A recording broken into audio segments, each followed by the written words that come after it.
O que que é compliance? Você já deve ter ouvido falar dessa palavra, uma palavra bonitinha em inglês, que significa que está sendo cumprido a conformidade de alguma coisa, de alguma lei, de alguma norma. Então, por exemplo, a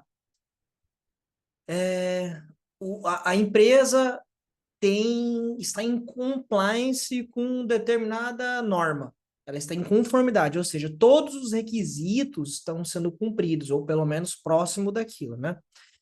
E no pé da letra, compliance refere-se ao processo de assegurar que uma organização esteja cumprindo todas as leis, regulamentos, normas e práticas éticas que se aplicam ao seu negócio. Então, lembrou de compliance? É isso aqui, ó, cumprindo todas as leis, regulamentos, normas e práticas. Ética nem tanto, né?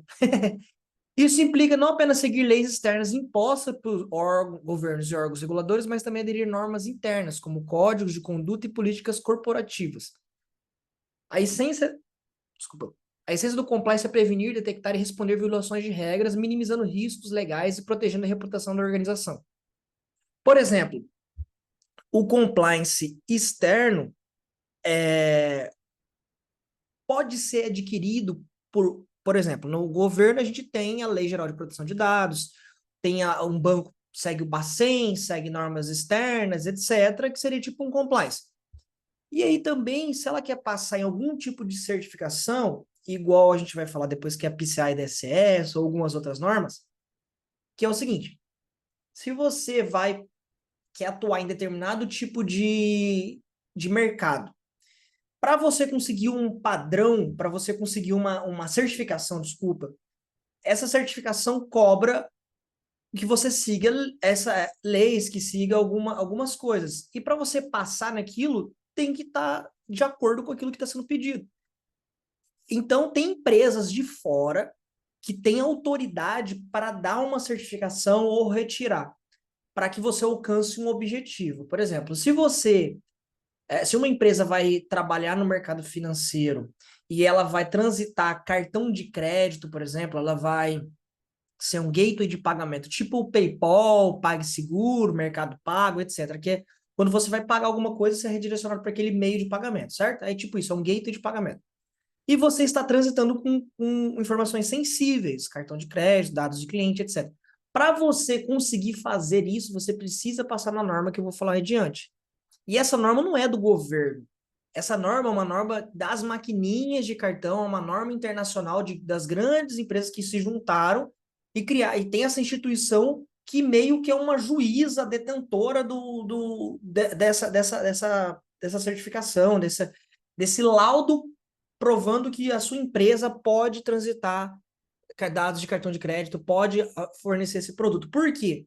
Se você não passar nessa certificação, sua empresa não pode ser um gateway de pagamento. Você não consegue usar maquininhas, você não pode ter maquininhas, você não pode passar o cartão, por exemplo, a Visa não atua com você, a Mastercard, enfim, né? Então, esse é um exemplo de seguir compliance do meio financeiro. E também imagina qualquer outra coisa para a vida, né? Para qualquer coisa do mercado ou do comércio, por exemplo. Imagina um mercado. A gente já está falando eu falei o mercado no geral, né? Mas imagina que você está abrindo um mercadinho no seu bairro, e aí esse mercado cresce, e aí você compra um lugar maior, etc. Pode ser um mercado, pode ser um bar, pode ser, imagina qualquer coisa. Para você conseguir um laudo para você abrir aquele lugar maior, ou para você, enfim, para você poder trabalhar ali, você precisa ter as documentações da prefeitura, certo? Certo, a prefeitura analisa algumas coisas. E uma dessas análises é, por exemplo, eles levarem os bombeiros para eles verem se tem os requisitos de segurança. Porque sem o bombeiro, por exemplo, eles embargam a obra não anda, você não consegue abrir um negócio, enfim, os caras vão ver se tem rampa de acessibilidade, eles vão ver se tem extintor de incêndio, se tem porta principalmente em lugar que tem muita gente, né? Porta de evacuação, etc. Isso é tipo um compliance, digamos assim, né? Porque se você não seguir essas normas, os caras não dão um laudo para você abrir a sua empresa naquele lugar, por exemplo. Então, as leis são um sistema de regras e diretrizes aplicadas por um determinado país ou comunidade para governar com o comportamento. Então, a lei é um sistema que foi criado pelo ser humano para que as coisas andem, digamos assim, para que as pessoas não façam as coisas da cabeça delas. Uma norma é um documento estabelecido por um consenso e aprovado por um órgão reconhecido que fornece para uso comum e repetido regras, diretrizes, barará, bururu, atividade e seus resultados visando a obtenção do grau ideal de ordem do determinado contexto. Então, isso serve independente da área de atuação, se é agronegócio, se é empresa de tecnologia, se é, enfim, as normas e leis, galera, elas existem justamente para que se siga um padrão e aquele padrão ele foi estudado, não é uma coisa da cabeça ou para ser chato. Ele foi estudado para seguir aquilo. Então, sem as normas, sem as leis, sem as coisas, pode dar muito errado. Imagina na área da engenharia civil, por exemplo, a gente falou de abrir um estabelecimento, ó. Imagina um prédio que está sendo construído e os caras não seguiram as normas e padrões da engenharia e das melhores práticas. Cara, esse prédio cair, ele vai matar centenas de pessoas. A mesma coisa na parte da aviação, por exemplo. Segue-se tanta norma, é tão chato para um avião decolar, que ele segue tanto padrão que hoje dificilmente você vê um avião caindo. Por quê? Porque é um compliance tão ferrado, desculpa a palavra, que o avião só decola e voa, ele só se permanece voando porque seguiu diversos padrões, e aqueles padrões são extremamente rigorosos. Ah, Felipe, mas caiu o avião daquela cantora, não sei das quantas. Ah, outro avião de... Isso aí, vocês podem ver que acontece com avião de pequeno porte particular. Eles não seguem as mesmas regras tão rígidas que um avião comercial grande segue. Estou falando de um avião comercial, beleza? Desses que você vai pegar aí, não que você. Não, é quando você já tem dinheiro, né? Aí você vai ter o seu aviãozinho particular, enfim, vocês entenderam a diferença. Padrão de segurança de dados da indústria de cartões de crédito. Cartões de pagamento, cartão de crédito. É o PCI DSS. Vocês já devem ter ouvido falar, acabei de mencionar ele anteriormente. É só um nome para PCI DSS, Padrão de Segurança de Dados. É um padrão proprietário de segurança da informação para organizações que lidam com informações de titulares de cartão para os principais cartões de crédito, DE pré-pago, ATM, POS, que é a maquininha. Esse padrão oferece padrões robustos e abrangentes e materiais de suporte para aprimorar a segurança dos dados. Esses materiais incluem uma estrutura de especificação, ferramentas, medições, etc. O PCI se aplica a todas as entidades que processam o cartão como meio de pagamento, incluindo comerciantes, processadores, adquirentes, emissores, etc. O PCI compreende um conjunto mínimo de requisitos para proteger os dados. A gente está falando sobre compliance e eu quis mencionar esse cara, já que a gente está falando de um compliance e também no compliance do meio financeiro. Esse é um dos melhores exemplos, que é o PCI DSS, galera. Eu já atuei em duas ou três? Três viradas de PCI no mercado financeiro, que é estar dentro de uma equipe para ganhar essa certificação. Você trabalhar por uns meses, fazer todas as atualizações de sistemas, cumprir todas as normas. É muito pesado, galera. Eu estou dizendo do lado da galera de TI, de tecnologia, da parte de segurança.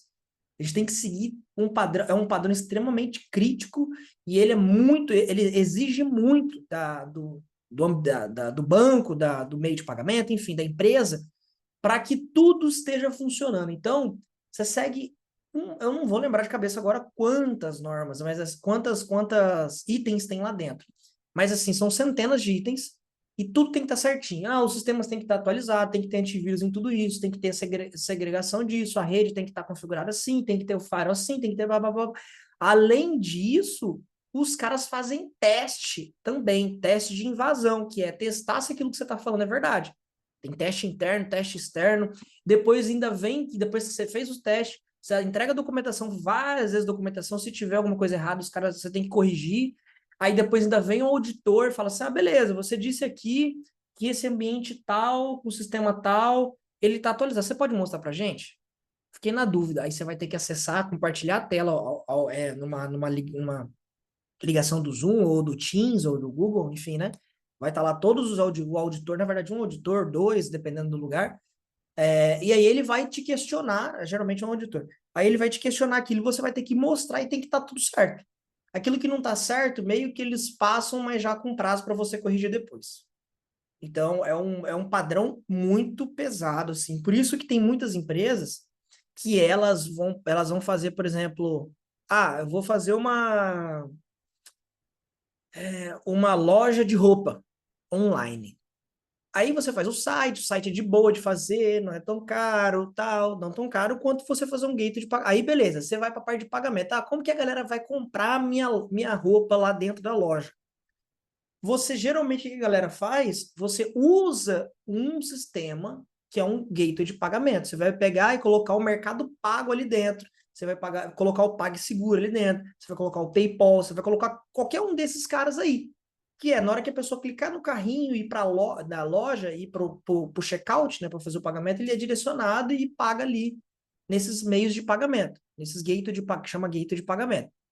Vocês já perceberam que a maioria deles, porque tem poucos meios de pagamento, gateways de pagamento, porque é extremamente caro você ser um detentor de um gateway de pagamento. Para a empresa, então é muito melhor ele usar esses caras do que ele ter o dele. Só que quando você usa o do terceiro, você paga uma taxa, né? Então é onde os caras lucram. 6%, 7%, sei lá, dependendo. Às vezes 3, 4, dependendo da taxa do lugar. Mas então, se é uma empresa muito grande, que ela tem um volume muito grande, isso aí vai dar um impacto. Então, você pega, por exemplo, uma Netshoes, acho que a Netshoes tem a deles, a Amazon tem a deles, eu não sei se ele por detrás tem algum outro famoso, mas não aparece, né?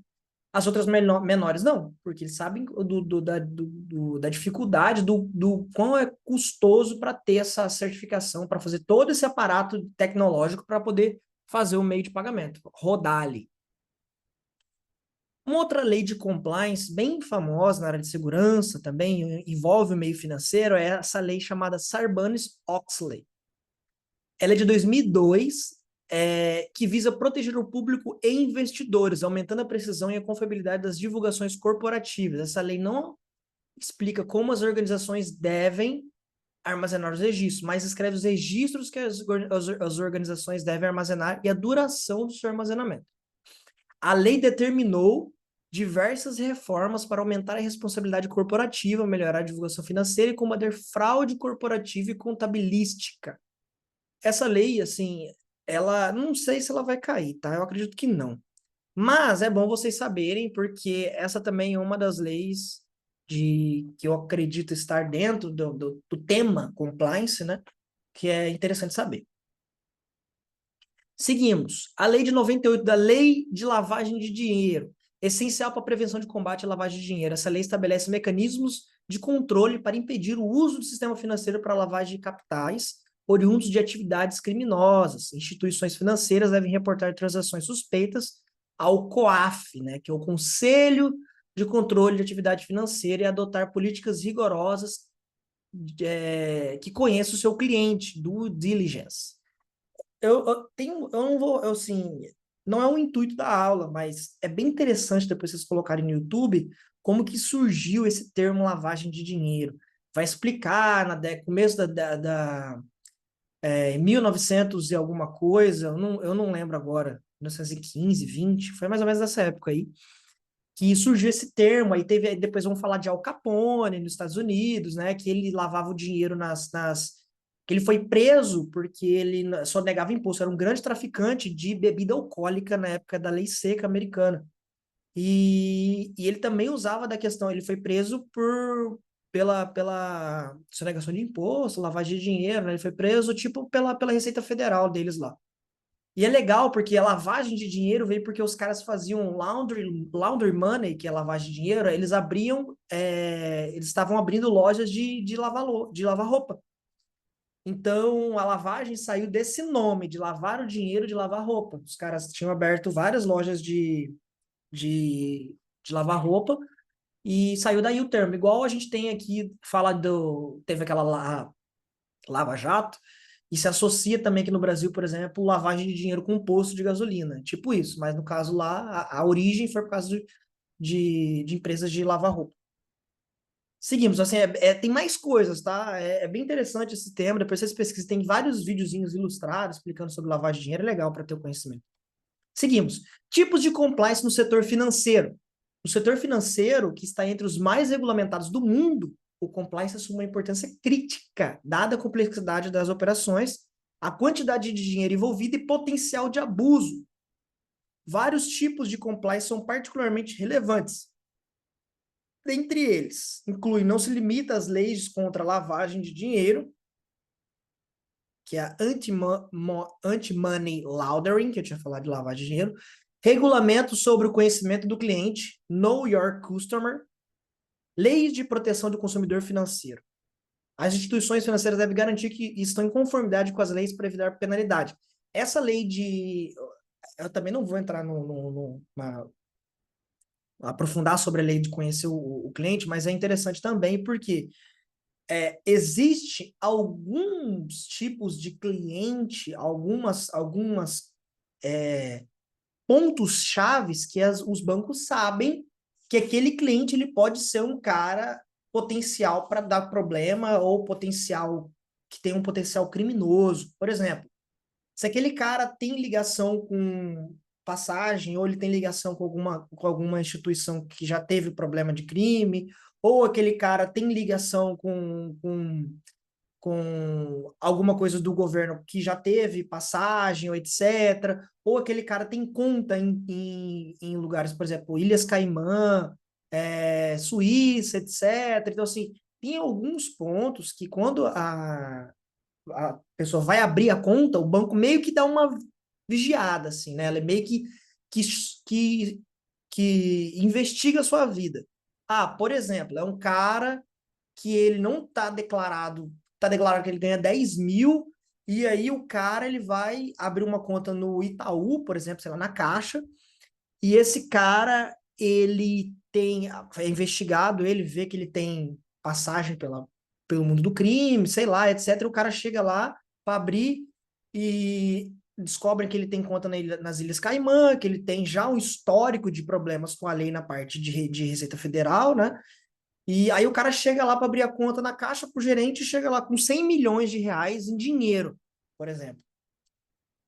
Isso já sobe um alerta gigantesco, entendeu? Às vezes geralmente se abre a conta, etc., e o banco aceita.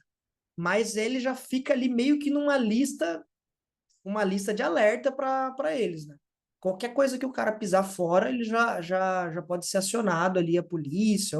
Aí a parte jurídica eu não vou, é COAF, né? Mas eu não vou saber dizer para vocês as nuances jurídicas para prender uma pessoa que está usando indevidamente o meio financeiro.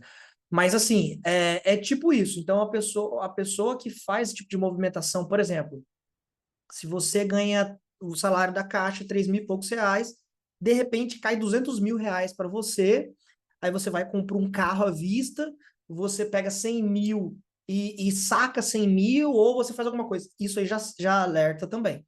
Eu não lembro o número, mas é um número que não é tão alto, não chega nem a 200 mil, que é quando você faz esse tipo de transação, você já sobe um alerta pro banco no qual está acontecendo isso, para eles meio que já ficam de olho, tá? Então, é lógico que se acontecer isso, você não vai ser preso, né? Mas pode ser que a Receita venha atrás de você e você tem que justificar de onde que saiu esse dinheiro. É isso. Compliance operacional relaciona-se com a aderência a políticas e procedimentos internos projetados para garantir que a instituição opere de maneira eficaz e eficiente, ao mesmo tempo que minimiza riscos operacionais, como fraudes e perdas financeiras por erros internos. Compliance de mercado envolve o cumprimento de regras e regulamentos que governam os mercados financeiros. Isso inclui regulamento de negociação de valor imobiliário, gestão de investimento e comunicação com investidores. Tem que garantir integridade, ou seja, que aquilo não está sendo alterado, né? Compliance fiscal diz a respeito do cumprimento de todas as leis aplicáveis. Instituições financeiras, devido à natureza das suas operações, enfrentam complexidades significativas em matéria de tributação e são obrigadas a cumprir regulamentações fiscais. Compliance de governança corporativa. Refere-se a práticas de políticas internas que garantem a gestão transparente e responsável. Normas de boa governança, ética, empresarial e responsabilidade. E compliance social e governança. Embora não exclusivo do setor financeiro, o compliance ESG tornou-se cada vez mais relevante. À medida que investidores e reguladores prestam mais atenção nas práticas sustentáveis, isso inclui gestão de risco ambiental, prática social justa e governança transparente. Isso aí é um barará, um blá blá blá, né? Mas tá aqui também. Agora, galera, a gente vai pular para a parte de Lei Geral de Proteção de Dados. E o que é a tão bendita Lei Geral de Proteção de Dados? Representa um marco significativo na regulamentação da proteção dos dados. Ela é baseada nessa lei aqui europeia, chamada GDPR, em inglês. A LGPD estabelece um conjunto abrangente de regras que governa a coleta, uso, processamento e armazenamento dos dados pessoais. A lei aplica-se a qualquer operação de tratamento.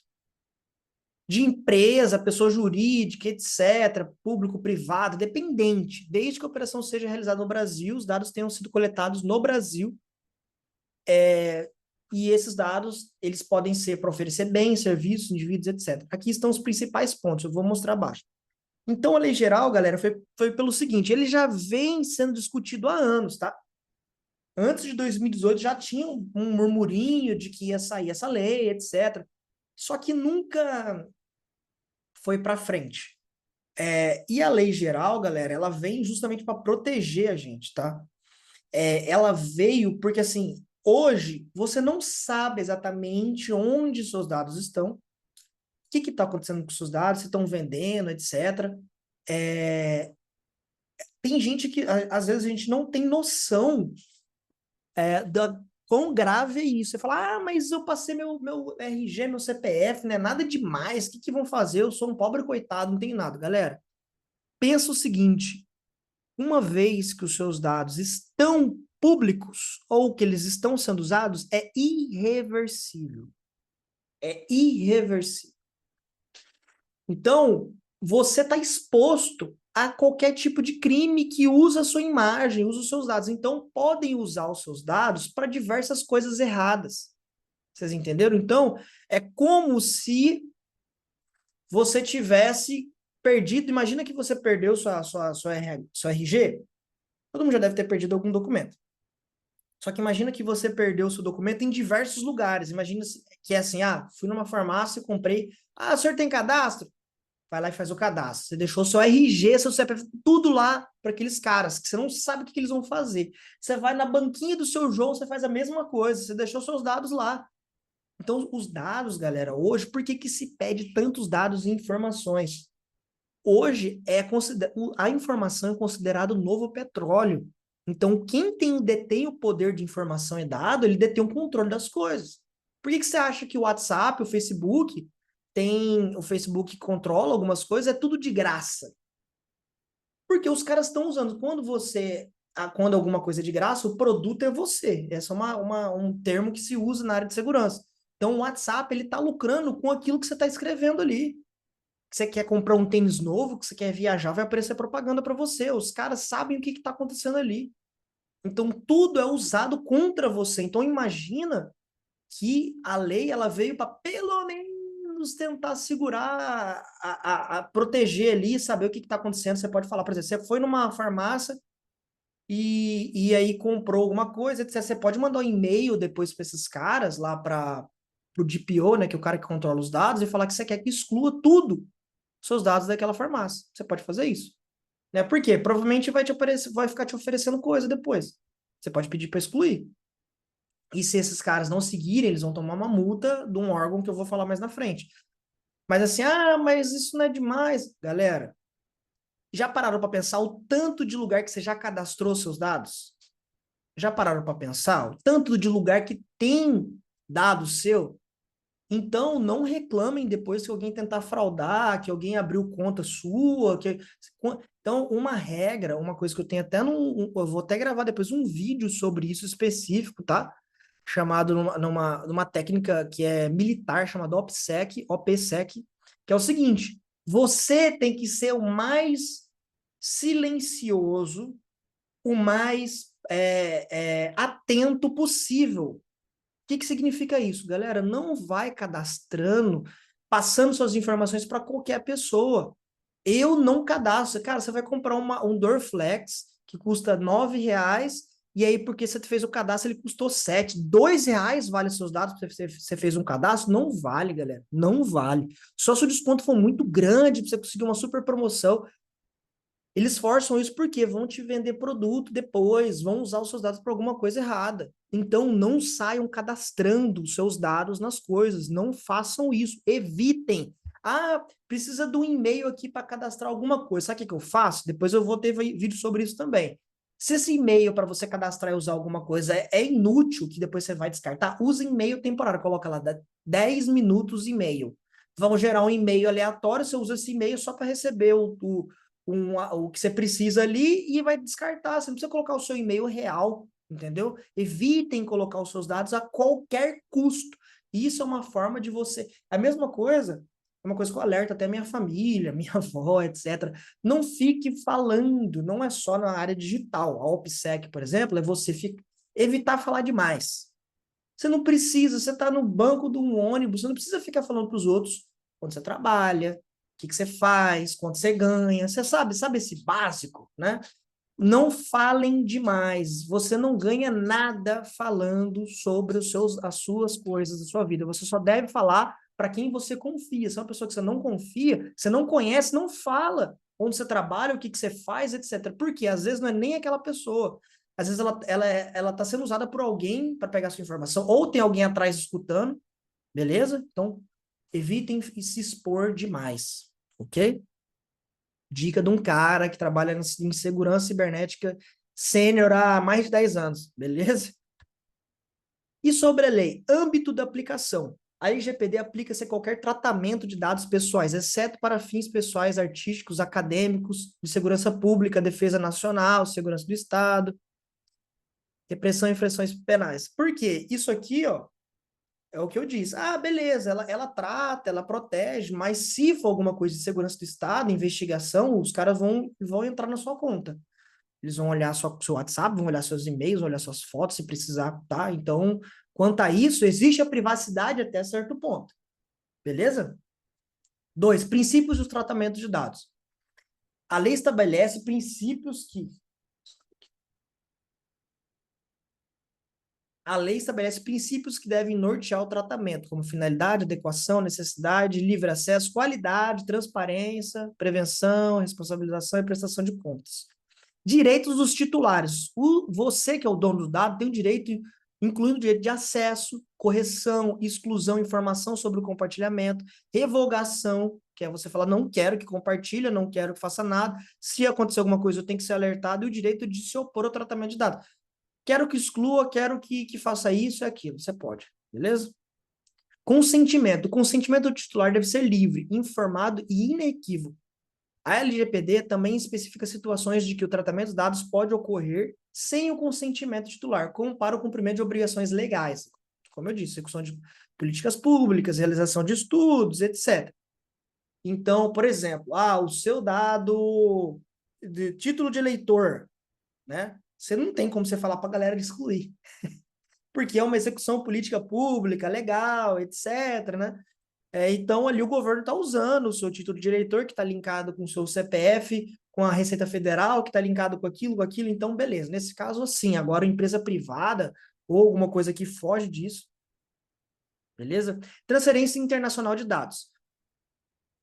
A transferência internacional para fora do Brasil é permitida determinadas condições, como quando os países de destino proporcionam um nível de proteção adequado previsto. Então, assim, se você está usando, se a empresa tem filiais e a filial onde está hospedado aquele dado é num país que segue a lei que seja minimamente de acordo com a LGPD, ok? Igual vai para a França, sei lá, a França está dentro da GDPR lá, europeia, beleza, certo? Agora vai lá para o Congo, sei lá, para algum outro país que não tem lei de proteção de dados, aí isso pode ter problemas. Responsabilidades controladoras. A LGPD diferencia os controladores, quem decide sobre o tratamento, e os operadores, quem realiza o tratamento em nome do controlador. Ambos têm responsabilidades específicas, incluindo garantir a proteção de dados e a necessidade de manter os registros.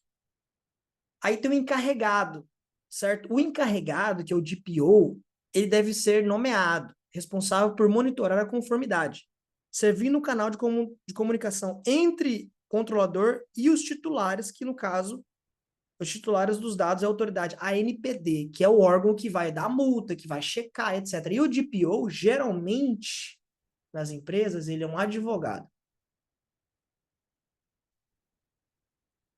É um advogado que tem conhecimento de TI, tá? De cibersegurança. Ele é um advogado com conhecimento ali, ele não é um analista de cibersegurança, mas ele sabe o básico, né? Então, aquele cara, ele tem mais o conhecimento de leis quanto de TI, mas ele sabe discutir, ele sabe o que tem que ser feito, enfim, né? Então, geralmente é esse cara ou uma empresa que é responsável pela DPO, que é responsável por ser DPO, e eles assinam, eles têm a responsabilidade. Então, se acontecer alguma coisa, são esses caras que vão responder. No caso da empresa, não é o cara da TI, é o DPO.